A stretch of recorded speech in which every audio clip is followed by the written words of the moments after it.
삼성전자 워낙 유명하니까 SK 하이닉스에 대해서 좀 이렇게 좀 궁금하거든요. 삼성전자와 SK 하이닉스의 차이점이 무엇이냐? 크게 보면은 SK 하이닉스는 반도체에만 집중이 되고 있는 기업이에요.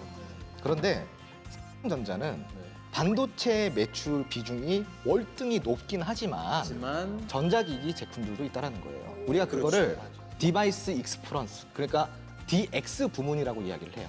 그 DX 부문의 매출, 즉 소비자에게 유통이 되는 전자기기, 모바일이라든가 뭐 TV, 냉장고, 스마트폰 이런 것들을 이야기를 하는 거예요. 하나의 예시로 2014년도 이전까지는 오히려 반도체 매출보다도 DX 부문 매출이 더 컸다라는 거죠. 네. 그리고 삼성전자는 현금 유동성이 많아요. 그래서 사실 실질적으로 미국의 IRA법이라든가 뭐 반도체법 이런 것들 때문에 자국 기업들이 굉장히 큰 타격을 받고 있는데 SK 하이닉스는 삼성전자만큼의 자본력, 현금 유동성을 갖고 있지 못하다 보니 이러한 이슈에 굉장히 민감한 거예요. 그렇죠? 네, 흔들리는 거죠. 그러니까 즉 좀 정리를 해보자면은 하이닉스는 반도체의 비중이 굉장히 큰 반면에 삼성전자는 반도체의 비중이 높지만 거기에 못지않은 DX 부문의 매출도 확보가 되어 있는 상황이다라는 거죠. 그럼 네. 반도체에 좀 집중하고 싶고 반도체가 진짜 좋아지더라 이렇게 네. 딱 전망이 되면 하이닉스를 선택하는 게 현명할 수도 있겠네요. 그럴 수도 있죠. 있다. 우리가 흔히 이제 AI라든가 인공지능 그리고 챗 GPT 들어보셨죠? 여기에 들어가는 반도체는 또 하이엔드 반도체예요. 조금 더 품질이 좋고 조금 더 빠른 이런 반도체가 필요로 하는데 그 고대역폭 메모리 부분에서는 오히려 삼성전자보다 하이닉스가 글로벌 시장 점유율이 더 높게 지금 자리를 잡고 있습니다. 네. 그래서 이제 사실은 뭐가 더 좋냐? 이거는 제가 이제 조금 이야기 드리기가 좀 애매하고요. 제가 지금 설명드린 거를 기반으로 그러니까 자기가 판단을 해보시면 될 것 같습니다. 일장일단이 있네요, 다. 아, 그럼요. 공교롭게도 제가 골라온 종목 이야기가 나와서 네네네. 바로 제 이야기를 그냥 이어가겠습니다. 네네. 저도 하나 가지고 왔는데 저는 삼성전자예요. 근데 저는 조심스럽게 지금 7만 찍었고요. 조만간 10만 돌파한다. 에이, 그 바람 아닙니까? 저기 제 아니, 그게 아니라 두 번째 만났는데 이렇게 크게 웃기 있어요? 아무튼 제가 이 얘기를 왜 하냐면 냉장고가 S께 지금 좋아요. 경험하시는 거 아니 불과 한 4, 5년 전만 해도 L 것만 우리가 샀거든요. 그런데 S가 그 디자인 그 B 뭐 쪽 해가지고 아니 근데 그거 하나만으로 흔들릴까? 저 에이. 냉장고 지금 20년째 쓰고 있는데 안 바꿔요. 야 니네 나한테 왜 이래? 아이, 그거 하나로 아무튼 지금. 그래서 저는 그 DX 매출도 삼전이 지금 뭐 휴대폰은 뭐 예전부터 강자였고요. 아니 속임수 씨가 당황하니까 안경을 벗으시네. 어차피 알이 없어서 이건 벗을 수 있어요. 그런데 DX 부문은 정말 삼성전자의 큰 뒷받침이 돼줄 수 그렇죠. 있는 부분이긴 한데 LG전자가 네. 저 가전 부분에서는 삼성전자를 지금 추월을 했어요. 그쵸. 네. 추월했죠? 어쩐지 그래서 저는 L 것도 많이 써요. 네, 맞아요. 그래서 이제 너무 쉽게 바뀌시는 거 아니에요? 그런데 입장이? 삼성전자의 큰 강점이 있죠. 네. 뭐요? 스마트폰이라는 거예요. 그렇지. 아무튼 뭐 지금 세 분 다 네. 아주 좋은 기업들을 가지고 나오셨어요. 확실히 이 실전 투자 전문가가 있으시니까 좀 더 내가 공부한 부분에 확신이 되는 느낌? 약간 이런 게 있네요. 역시 다릅니다, 정말. 중국에는 결국 반도체는 다시 슈퍼사이클이 돌아올 것이다. 그러니까 작년 말보다 주가가 지금 무려 160% 이상 급등을 했는데요. 지금 1조 달러, 우리나라 돈으로 1,330조 원에 육박하고 있습니다. 삼성전자 같은 경우는 100조 원 이상 자금을 투입을 해서 비메모리, 시스템 반도체 메모리 시장을 점유해 나갈 것이다. 드디어 홍조원 소장의 머니주를 공개할 시간입니다. 진짜. 너무 궁금해. 음. 네. 이 기업은 그리고 국내 점유율은 펜리스 기업입니다. 야, 이건 네. 진짜 그런 뜻이었구나. 네. 스마트한 투자자라면 시장의 이슈를 절대 놓치지 않죠. 돈이 되는 이슈를 내 것으로 만드는 시간, 돈 이슈. 첫 번째 돈 이슈를 보겠습니다.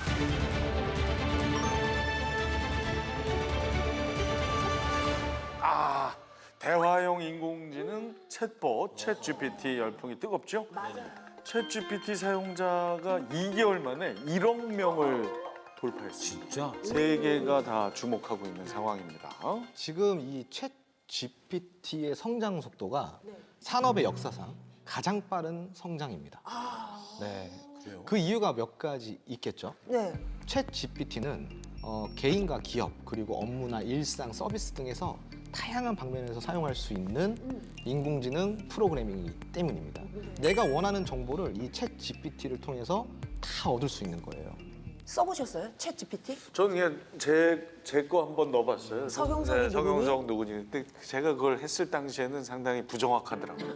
어떻게 나오죠? 제가 무슨 무용인으로 나온 국악인이었나? 근데 그 점점 계속 그 진화하는 거잖아요. 아, 그렇죠. 그렇죠. 계속 네. 학습하는 거죠. 네. 그래서 더 약간 무섭기도 해요. 미래 영화처럼 혹시라도 이들에게 지배되는 건 아닐까. 맞아. 같이 공존하는 게 아니라. 유발 하라리가 챗 GPT 이런 거 AI 조심하라고 이거 관련법 만들어야 된다 이런 얘기도 했거든요. 그런 것도 있고. 물론 이제 AI가 지금 현재 단계에서는 완벽하다라고 할 수는 없지만 단 한 가지 제가 단언할 수 있는 건 AI가 인간의 삶의 질을 굉장히 크게 향상시켜 줄 수 있다라는 것입니다. 아 진짜요? 네. 그냥 말대꾸만 느는 거 아니에요? 내가 볼 땐 네가 제일 말대꾸가 많아요. 나보다 더 말대꾸 심하면은 걔가 방송할 텐데. 안 되는 거. 아니 근데 소장님 말씀대로 정말 거스를 수 없는 대세인 건 확실합니다. 이 AI. 최근에 그 AI 붐을 타고 주가가 급등한 미국 반도체 기업이 있다고요. 네, 바로 엔비디아입니다. 지금 이 엔비디아가 가지고 있는 시장의 가치가 지금 1조 달러, 우리나라 돈으로 1,330조 원에 육박하고 있습니다. 그러니까 작년 말보다 주가가 지금 무려 160% 이상 급등을 했는데요. 160%요? 그럼요. 엔비디아는 그래픽 처리 장치, 우리가 흔히 말하는 GPU 들어보셨죠? 그래픽 카드 이런 것들을 이제 다루는 회사인데 현재로는 AI 개발에 이용되는 반도체를 전 세계 90% 정도의 물량을 공급하고 있는 회사입니다. 거의 독점이네. 아, 그렇죠. 거의 독점이라고 할 수 있죠. 그럼 소장님 네. 앞으로 이 AI 반도체가 차세대 그 메모리 시장을 완전 휩쓰는 거 아니에요? 사실은 AI 특수가 반도체 산업에 전반적으로 영향을 미칠 수밖에 없을 거예요. 그런데 문제는 AI에 필요한 반도체가 점점 더 많아질 것은 당연한 사실이지만 그 수요가 많아지면 많아질수록 우리가 흔히 말하는 메모리 반도체에 대한 수요도 같이 증가를 할 수밖에 없습니다. 챗 GPT 아까 말씀하실 때 계속 진화한다고 표현하셨잖아요. 네네. 진화를 할 수 있는 이유는 무엇이냐? 바로 데이터를 수집해서 그 데이터를 저장한 다음에 그 데이터를 분석함으로써 조금 더 계속 진화를 하는 거거든요. 그러니까 앞으로 이런 AI 시장이 발전할수록 메모리 반도체 시장도 그렇다면 같이 우리나라에게 좋은 겁니까 나쁜 겁니까? 굉장히 좋은 거죠. 네. 하지만 안타깝게도 우리나라는 시스템 메모리, 즉 비메모리 반도체 시장에서는 너무 열악한 환경 속에서 시장 점유율을 많이 가지고 있지 못한 상황입니다.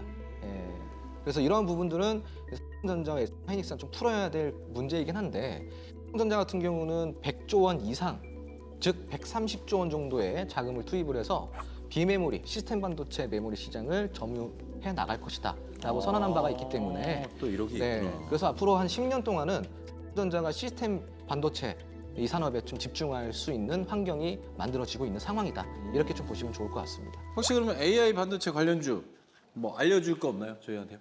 많죠. 네. 예를 들자면은 뭐 랩이라든가 TI즈 그리고 크래프트, 페타시스, 산하이메탈 이런 종목들이 있죠.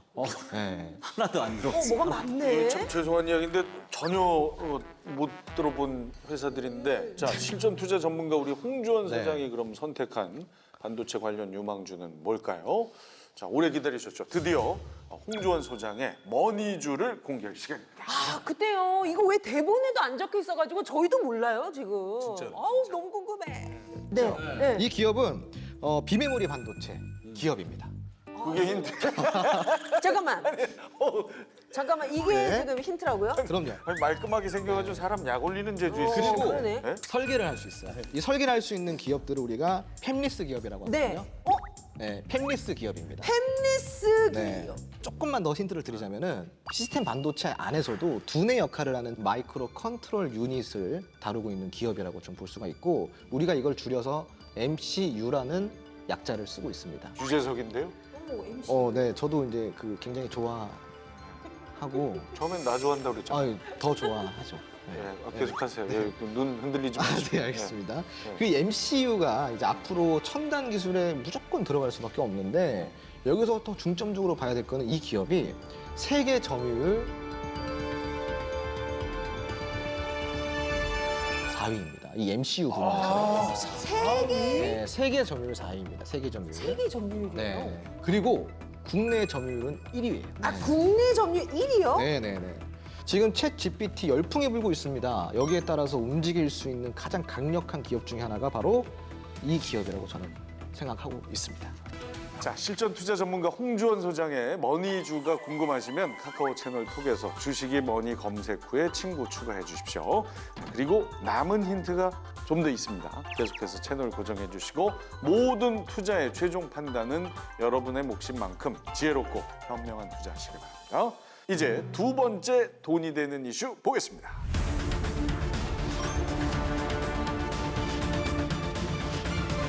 야, 정말 흥미로운 투샷인데요. 세계가 주목한 회동이었죠. 아니 주식을 모르면 저도 봐도 딱 알겠는데 이거 뭔가 일어나기 전에 그잖아요. 아닙니까? 맞아요. 그 일론 머스크가 그럼. 말 한마디 하면 막 코인이든 주식이든 막 들썩들썩 하잖아요. 아 일론 머스크가 이재용 회장을 설마 뭐 우주 보내려고 만났겠어? 근데 리더가 이렇게 만났으니까 뭔가 그럼. 이유가 있을 것 같은데. 우선은 조금 분야가 안 맞는데 하실 수도 있어요. 일론 머스크는 일단은 우주항공이랑 그리고 자동차를 만드는 기업의 CEO고 삼성전자는 반도체와 전자기기를 만드는 회사인데 왜 만났지 할 수도 있는데 삼성전자가 130조 원을 들여가지고 뭘 만든다 그랬죠? 시스템 반도체 산업을 주도하겠다. 네네. 여기가 키포인트입니다.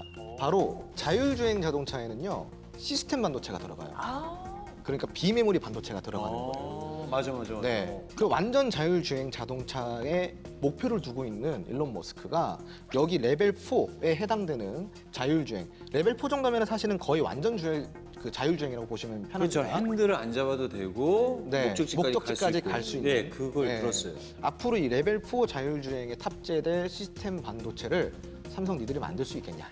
오 멋있다. 그래서 딜을 이제- 했구나. 그렇죠. 삼전 사야 우리랑 되겠다. 같이 협력을 한번 해보자. 지금 이제 그러고 있는 단계예요. 야 이건 네. 진짜 그런 뜻이었구나. 네. 잘 성사되면 진짜 세계가 주목할 일이고 그럼요. 네. 특히 그 중국에서는 두 사람의 만남에 대해서 대만 TSMC를 두렵게 하는 조합이다 이런 보도를 했던데요. 네, 맞습니다. 왜 그러냐면은 제가 아까 우리나라가 메모리 반도체는 굉장히 강국인데 비메모리, 즉 시스템 반도체는 너무 열악하고 많이 못 미친다라고 표현했죠. 그럼 비메모리 반도체는 누가 잡고 있을까요? 바로 대만의 TSMC라는 오, 기업이 여기구나. 이 비메모리 반도체 시장은 꽉 잡고 있단 말이에요. TSMC가 긴장할 수밖에 없는 이유는 삼성전자가 비메모리 반도체를 생산한다고 하더라도 공급할 수 있는 공급처를 찾지 못한다면은 사실은 그거는 점유율을 우리가 가지고 나갈 수 없겠죠. 네. 하지만 공급할 수 있는 거래처가 아주 대형 거래처가 생긴다면은 어마어마하죠. 네, 그 파급 효과는 어마어마할 수 있겠죠. 어마어마하겠죠? 그렇죠. 파이팅 하셨으면 좋겠어요. 네. 근데 이제 이 기업인들은 도장 찍기 전까지는 아무도 모르는 거예요. 그러니까 네. 이런 소문만 무성하다가 오히려 계약이 불발되면 주가에 악영향을 끼치는 어우, 경우도 꽤 엄청 있잖아요. 저 많죠. 여러 번 당해봤어요. 너 당했었고. 네. 그래서 뉴스를 너무 맹신하지 말아라. 근데 이게 뭐 반도체뿐만 아니라 각 분야별로 이렇게 공부를 하실 텐데 우리 홍 소장님 머리 터지시겠어요? 그렇죠. 가끔씩 이제 좀 탈모가 빨리 오지 않을까 그런 걱정을 좀 많이 합니다. 자, 이제 실전 투자 전문가 홍주원 소장이 선택한 반도체 관련 유망주 머니주의 두 번째 힌트를 공개할 시간입니다. 오 이제 나오나요? 네. 네, 이 기업은요. 아까 제가 팹리스 기업이라고 했잖아요. 보통 이제 이런 설계를 하는 기업의 경우 후공정이라는 과정을 별도로 위탁을 해요. 왜냐하면 공정할 수 있는 장비가 없기 때문에. 그런데 이 기업은 독자적인 이런 공정할 수 있는 설비 시스템을 갖추고 있기 때문에 후공정 비용을 대폭 절감할 수 있다는 거예요. 파이널 테스트 라인이라고 하거든요. 이거 중에. 네. 파이널 테스트 라인. 비용도 빠지고 시간도 네, 단축되겠죠. 시간도 단축돼요. 왔다가 가지 네, 않고 그럼요. 그 자리에서 하면 돼요. 그래서 이런 비용 절감을 할 수 있다라는 측면까지 본다면은 아주 큰 호재라고 할 수 있겠습니다. 소장님. 근데 우리나라는 딱 3, 4번이잖아요. 지금 2개는 부족해요. 하나만 더 주세요. 나 43시. 아니 제가 봤을 때 되게 많이 준 것 같거든요. 이 두 개만 찾아내도 정말 대박 나는데. 그렇게 원하는데 하나 더 줘요. 네. 네. 제가 우리 오프닝 초반에 이런 대사를 했죠. 가볍고 작은 기업을 공략을 하더라도 그래도 알맹이는 봐라. 탄탄한 기업을 골라라. 네, 바로 이 기업이 재무의 안정성이 아주 좋아요. 그런 데가 있다고요? 부채도 굉장히 낮은 편이고 가지고 있는 자본도 탄탄해서 유보율이 굉장히 높습니다. 가만히. 그리고 지속적인 매출 성장으로 성장률이 돋보이고 있는 그런 회사이기도 합니다. 그러니까 실적까지 뒷받침하고 있다. 야, 이 정도 얘기했으면 좀 알아라. 저 진짜 모르겠다. 아주 너무 징징들대서. 아니 이거 아니, 방송 보시는 분들도 이게 제일 중요한 부분일 거라고 저는 생각합니다. 저는 이거는 대가라고 생각해요. 뭐냐면은 대가다. 공부해야죠. 좋은 종목을 얻으려면 공부를 하셔야죠. 공부해야죠. 어. 공부 좀 해. 아니, 집에 가서 어떤 방식으로 공부해야 되겠다. 할 수 있어요. 할 수 있어. 그런 생각은 들어요. 저는 이 프로그램을 시작할 때 오늘 느낀 마음이 종영하기 전까지 정성호 씨를 주식 고수로 만들어 드리는 게 그럼 막방에 저 옆에 앉는 거예요? 그렇죠. 보조 전문가로? 아, 마지막 회에는 제가 이 자리에 없을 거예요. 저 대신 AI가 앉아 있어요. 돈으로 AI 살 거야. 내 생각엔 다음 주부터 너 없을 거야. 이게 뭐야? 아이고. 자, 실전 투자 전문가 홍주원 소장의 머니주가 궁금하신 분들 카카오 채널 통해서 주식이 머니 검색 후에 친구 추가해 주십시오. 모든 투자의 최종 판단은 여러분의 몫인 만큼 지혜롭고 현명한 투자하시기를 바랍니다.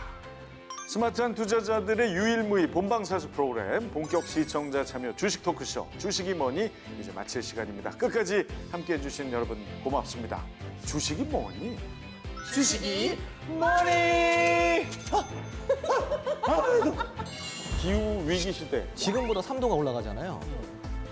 인류 멸망이고 핵전쟁까지 역사상 최대치를 그때부터 대체 에너지를 찾기 시작합니다. 아, 이때부터 스타트였군요. 이런 상황 속에서도 수익을 낸 게 있을까? 재미를 많이 봤습니다. 1000% 되셨겠네. 900% 정도.